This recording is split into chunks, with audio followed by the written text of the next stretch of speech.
اعوذ باللہ من الشیطان الرجیم بسم اللہ الرحمن الرحیم۔ سورہ توبہ کی ایک آیت پڑھ رہا ہوں، آیت نمبر 30۔ وقالت الیہود عزیر ابن اللہ، اور یہود نے کہا کہ عزیر اللہ کے بیٹے ہیں۔ وقالت النصارى المسیح ابن اللہ، اور نصارہ نے کہا کہ مسیح اللہ کے بیٹے ہیں۔ ذالک قولہم بافواہہم، یہ ان کے اپنے منہ کی باتیں ہیں۔ یضاہئون قول الذین کفروا من قبل، وہ لوگوں کی باتیں نقل کر رہے ہیں جنہوں نے ان سے پہلے کفر کیا۔ قاتلہم اللہ، اللہ ان کو ہلاک کرے۔ انا یؤفکون، وہ کدھر بہکے جا رہے ہیں۔ اب اس میں صرف میں حضرت عزیر علیہ السلام کی تشریح بیان کرتا ہوں کہ انہوں نے عزیر علیہ السلام کو اللہ کا بیٹا کیوں کہا۔ یہود نے عزیر کو کہا اللہ کا بیٹا ہے، اور نصارہ نے مسیح کو کہا اللہ کا بیٹا ہے۔ تو مسیح کا قصہ تو سب جانتے ہیں، اس لیے وہ اسے نہیں چھیڑتا۔ تفصیل تو انشاءاللہ تفسیر میں دیکھ لینا، میری ریاض التفسیر میں، لیکن عزیر کا قصہ بیان کرتا ہوں۔ یہود عزیر کو اللہ کا بیٹا بتاتے ہیں۔ حضرت عزیر علیہ السلام ایک جلیل القدر پیغمبر تھے، ان کو بائبل میں عذرا کے نام سے یاد کیا گیا ہے، اور ایک پوری کتاب ان کے نام سے منسوب ہے۔ جب بخت نصر کے حملے میں تورات کے نسخے سارے ختم ہو گئے تھے، بخت نصر نے حملہ کیا تھا جس سے تورات کے سارے نسخے ختم ہو گئے، تو انہوں نے اپنی یادداشت سے، ان کو حفظ تھی تورات، انہوں نے اپنی یادداشت سے دوبارہ لکھوایا تھا، اور شاید اسی وجہ سے بعض یہودی انہیں اللہ کا بیٹا ماننے لگے تھے۔ یہاں یہ واضح رہے کہ ان کو بیٹا ماننے کا عقیدہ سب یہودیوں کا نہیں ہے، بلکہ بعض یہودیوں کا ہے جو عرب میں بھی آباد تھے۔ اب ان کا قصہ سن لیجئے۔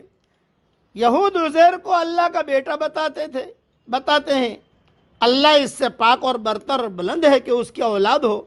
ان لوگوں کو حضرت عزیر علیہ السلام کی نسبت یہ جو وہم ہوا، اس کا قصہ یہ ہے کہ جب عمالقہ بنی اسرائیل پر غالب آ گئے، ان کے علماء کو قتل کر دیا، ان کے رئیسوں کو قید کر دیا، اور بڑے بڑے علماء ان کو مار مار کے ڈال دیا، اور جتنے تورات کے نسخے تھے ان کو بھی جلا دیا، ان کو بھی ختم کر دیا۔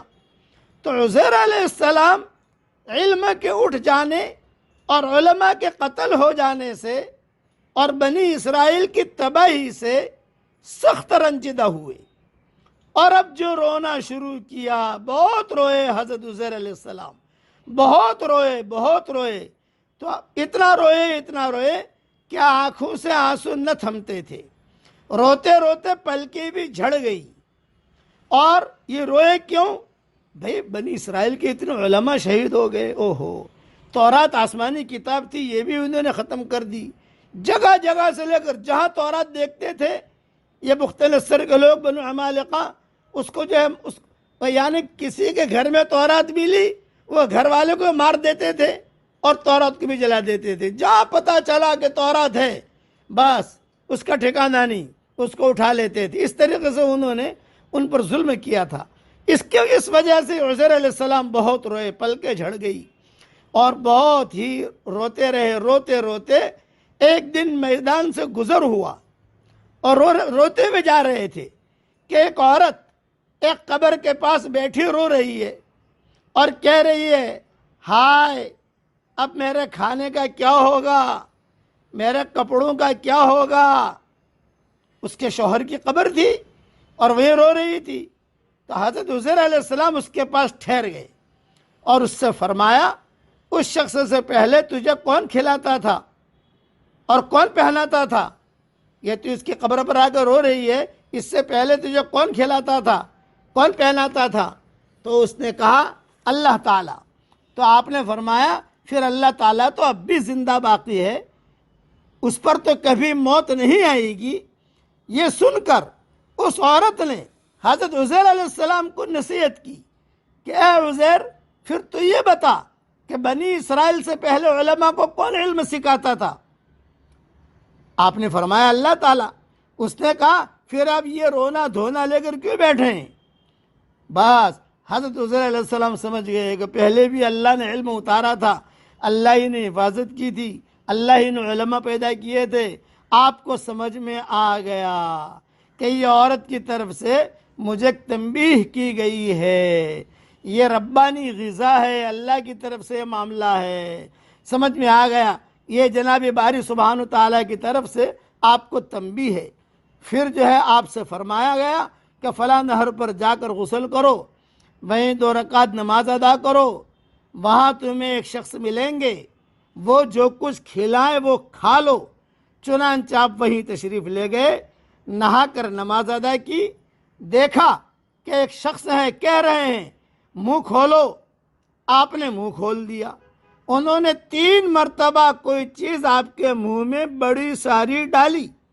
اسی وقت اللہ تبارک و تعالیٰ نے آپ کا سینہ کھول دیا اور آپ تورات کے سب سے بڑے عالم بن گئے. بنی اسرائیل میں گئے، ان سے فرمایا کہ میں تمہارے پاس تورات لایا ہوں.